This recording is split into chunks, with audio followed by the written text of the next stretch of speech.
and it is Friday, October 19th, 2018. Here with your Feed Live show. Of course, we are here live 7 days a week, 365 days a year. Of course, our best bets always over at sportschatexperts.com as well as sportschatplace.com, Premium and Premium Plus.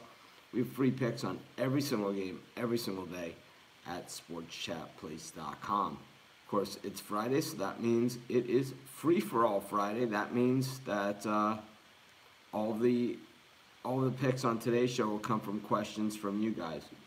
So feel free to shout out the games that you want my pick on, and the three most popular ones. These will be the ones that we do today. So got full card of NBA, we got college football tonight and all weekend long, and of course we got NFL on Sunday. So all those fair game. You name the game, I give you my opinion. Of course, these could be premium picks. I'm not going to let you know that, though. We'll just give out the most popular ones here. Anyways, we do at least 3 free picks every single day. Today is Free for All Friday.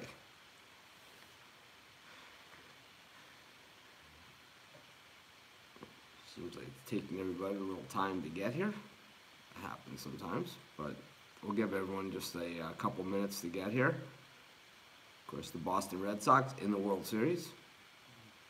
The highest payroll in the major leagues. Not even close to second, right? So not a big surprise. And that's why their fans are what you call suckers. Let's take a look at some of these Boston Red Sox salaries while we're sitting here waiting for people to join us. So David Price, who got his first postseason win of all time yesterday, makes $30 million a year. Okay, $30 million. So we can figure that out by let's take a look at David Price's season stats.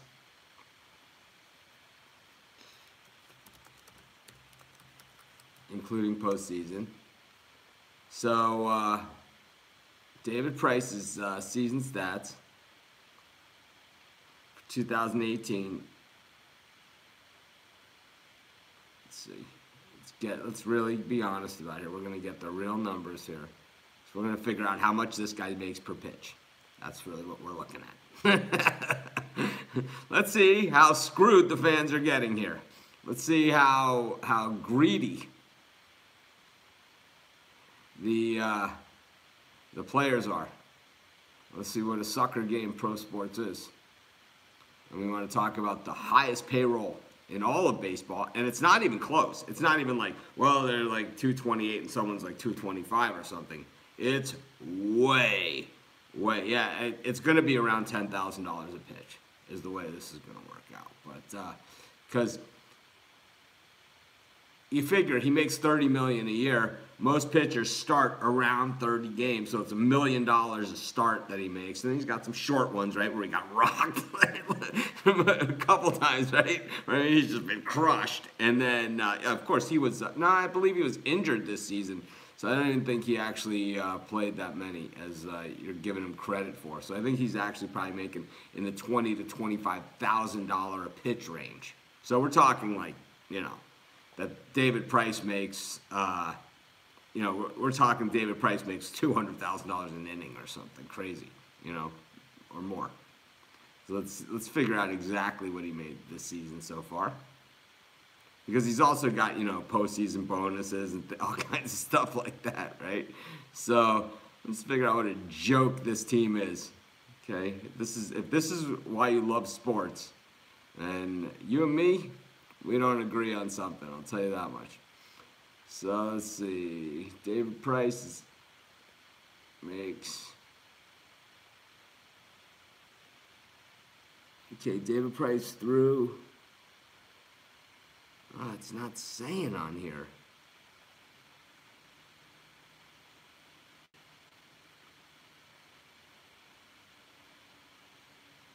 It's not saying how many pitches he threw.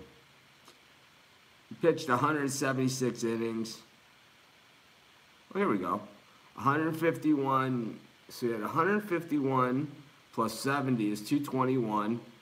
221 plus 75 is 300. And then he had 300, so 400, about 520. He faced about 525 batters this season for $30 million. That's $60,000 a batter. Quick math. I don't know. I don't know anybody named Bartender B, so I wouldn't know if you're blocked or not. We only have real people on Facebook, so I wouldn't even be able to research it with a name like that. But if you email me, Mitch@sportschatplace.com, if you've been blocked on our Facebook page, we'll figure out why. Yeah, there's nothing I can do about it. If you don't email me, our YouTube live show is never our customer service page. That's for damn sure.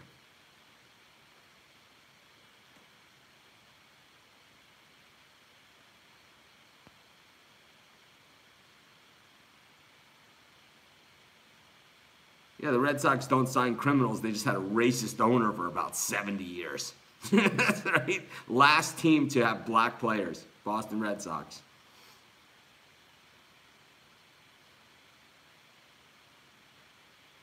Just one real top-notch organization.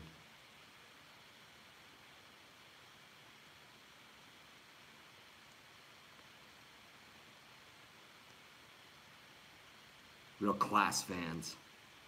At Fenway Park. Anyway, it's Free for All Friday. No one here has asked for a pick. We've got one person that's asked. We're going to go right now. Darius Allen asking Cincinnati versus Temple. I think this is a good game, right? We've got two pretty good teams here. Temple, we know, returned a ton of seniors this year. A ton of players from last year's team, at least.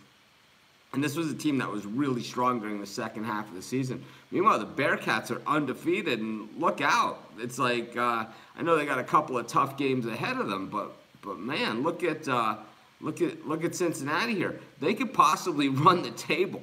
I mean, they potentially, they have a chance to do it. And, of course, you got to be undefeated going into, each week to have that chance, and the Bearcats have done that. So it's tough to...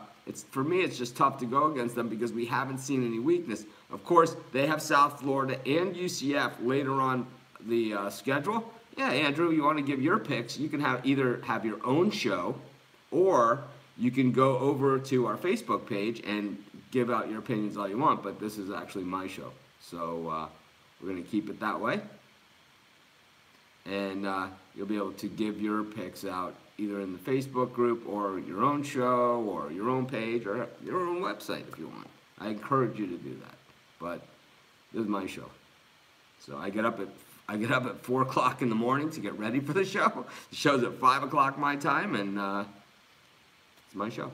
So I love you guys, but that's the way it works. I'm going to take Cincinnati here just because this guy's taking the other side. We don't go by favorite NFL dog this week. You got to ask about a specific game. That's how this works.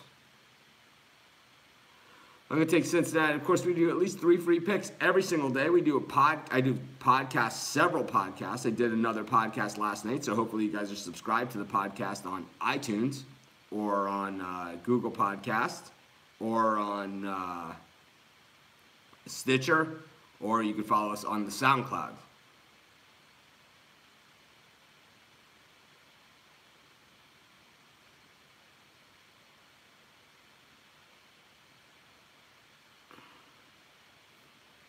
Bartender B says he's banned, but he did not send me the email to let me know what that is, who he is, what name is it under, so I can check this. But nothing. So you get nothing from me, because if you're banned on our Facebook page, then you probably did something, as far as I'm concerned.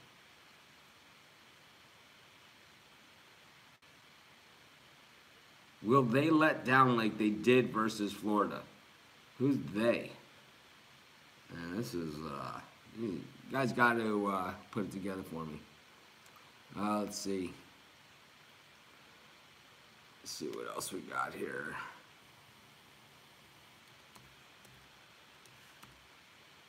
David Price, $30 million a year. JD Martinez, $23,750,000. Craig Kimbrell, a paltry $13 million a year. I don't know how he makes ends meet. Drew Pomeranz, okay, this crap stain of a pitcher, right? Drew Pomeranz makes $8.5 million. Mookie Betts makes $10.5. I'm gonna guess that he's gonna get a raise. Let's see who else is. So the Red Sox have that gigantic payroll, but it's really top end loaded. Oh, I know what's going on here. It's their injured players that make all the money. Dustin Pedroia at $16 million. Hanley Ramirez, they're paying this guy $22,750,000. They're paying the Panda $18,455,000, and Craig Allen makes $1 million. Oh my. Manny Ramirez is still being paid $2 million a year by the Red Sox. This is crazy, right? So those of you guys that work for a living or have a job like the rest of us, right, that at least have something that they do. So Hanley Ramirez, Pablo Sandoval, 40, 41, 42, 45, let's round it out, 44, we'll round it down, $44 million the Red Sox are paying in players that don't even play, okay? $44 million. We're not even talking Dustin Pedroia, which puts us at $60 million, okay? For players that don't even freaking play. So when you go to Fenway Park and you buy that ticket, which they're cranked those ticket prices up, when you buy that Fenway Frank, when you buy that $9 beer, when you buy that $14 popcorn, you're paying, it's all going to Hanley Ramirez and Pablo Sandoval, guys that don't even play. Manny Ramirez making $2 million. He hasn't even been on the team in years. Oh, they're not counting that against the active payroll, but he has a deferred salary where he's getting paid $2,003,389 a year by the Boston Red Sox currently.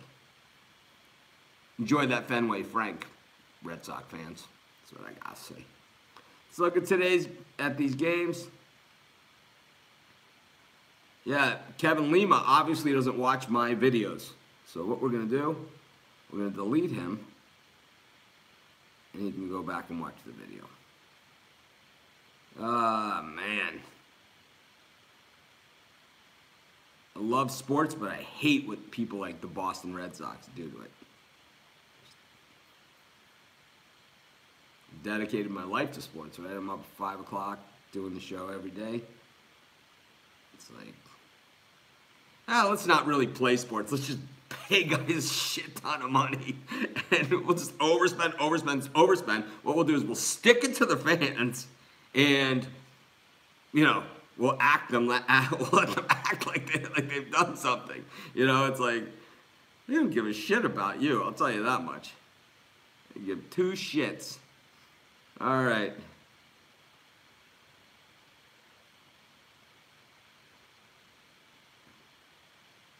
Let's see what we got here. Man, pretty spread out as far as what everybody wants to see. Let's go to, I'm trying to look around the cameras here. That's why I'm ducking around. I'll just pick one of these games then.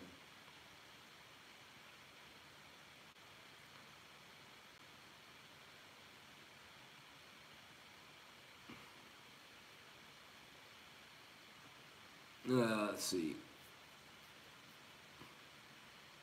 I like NC State and the points against Clemson. I think NC State is really getting underestimated here, underrated, whatever you want to call them. NC State has been really good. They have some good team speed. They're not perfect, but Clemson has shown us that they're anything but perfect. This team has not gelled at all. And I gotta say that Lawrence is billed as this, second coming of the greatest quarterbacks of all time. But I haven't seen it. He's inconsistent, is what I see out of Lawrence. So I think if this game was at night at Death Valley, maybe I could lay a good amount of points here with Clemson. This game is going to be a nail-biter where Clemson pulls it out in the end. 17.5. I know the books are begging us to take NC State with this number. I'm going to take NC State in the 17.5. That'll be my second pick for today's show. Yeah, I don't know who you are, Bartender B. No idea. So I can't help you. You don't tell us who you are. You use these fake names and all this other stuff. There's nothing I can do to help you. Fake Death Valley. LSU is the real Death Valley. Yep. Of course, I took LSU last week. If you guys listen to the podcast, I gave it out at Moneyline LSU against Georgia. So hopefully you guys listen to the podcast. LSU's Death Valley, Clemson's Death Valley. The real Death Valley, I believe, is in California, right? The desert. So they're all fake Death Valleys. I would say Clemson has been a tougher place to play than at LSU in recent years. In the last 5 years at least. But anyways, we can do one more free pick. Let's go to the NBA tonight. I saw some people asking about NBA. What do you guys like?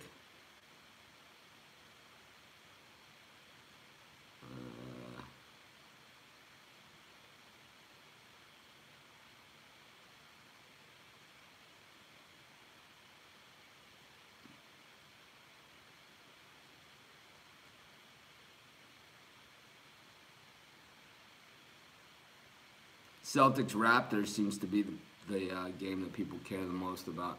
Yeah, I like the Celtics in this one. I think the Raptors have been, kind of underachievers in general, and I know that Kawhi Leonard makes them a different team than what we've seen from them in the past. But until I see the Raptors actually achieve, I'm going to say they're underachievers. And I think when they play against the better teams like the Celtics, they're going to have problems. And until they can beat these teams on a consistent basis or at least hang with them, I can't take them against the better teams. So I'm going to take the Celtics. We're getting points here with probably the best team in the Eastern Conference. I think they win this one outright. Take the Boston Celtics. That'll be my third pick of today's show. I was a little crabby today, so if anyone has one more pick, I'll do one more pick.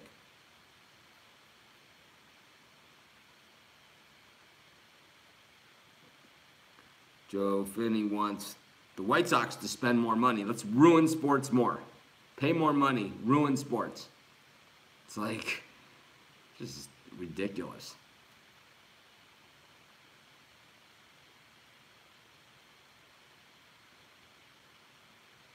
I don't even know what this means. Mitch, why do you think that line is set for the Utah game against? What does that mean? I have no idea.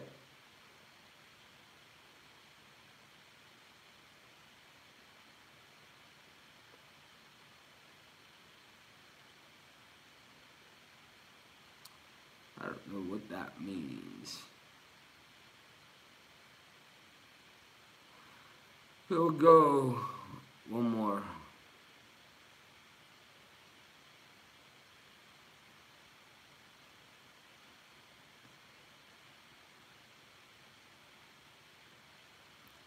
Got the Brewers and the Dodgers. What the hell? Anyways, I think the Brewers come back home. I think they're the better team, just like I thought the Astros were the better team. But I think, with baseball, wanting it to be, the Dodgers and the Red Sox, they're going to give them the low strike. And I think the Brewers will have trouble. And that's why when you see Christian Yelich all season long hit the baseball, and then when he, all of a sudden he can't hit the baseball, it's because they're giving the pitchers the low strike. And I think the low strike is I believe that there's a fix in a lot of games. I always say in the NFL, it's the second down holding penalty. And in baseball, it's the low strike. And you give these pitchers an extra 2 inches on the low strike, and they are unhittable. That's how good these guys are. I don't care if you're on the Detroit Tigers or if you're on the Red Sox or if you're on the Yankees or if you're on, the Rockies or the Padres. It really doesn't matter. If you're a major league pitcher and they give you a couple inches to the low side in the strike zone, it makes you unhittable. And what we saw last night in the Boston game was they gave the low strike early. Price. They gave him the low strike, and then the Astros batters were forced to swing at the low strike because they knew if they didn't swing, they was going to get called a strike. So now you have them swinging at the low strike, which is unhittable.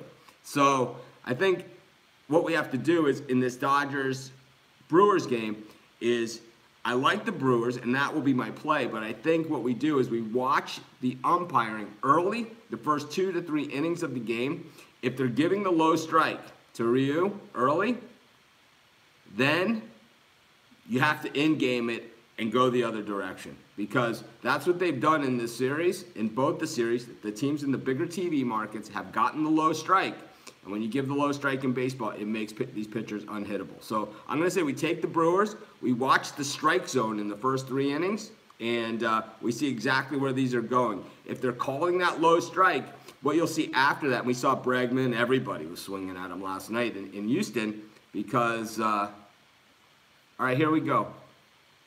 Bartender B, we already went over this. This is not my customer service page, okay? I gave you instructions. Email me, tell me who you are, right? You guys all heard me say this. This guy goes on and on and on and on and on. There's probably a reason you got banned, I'm sure.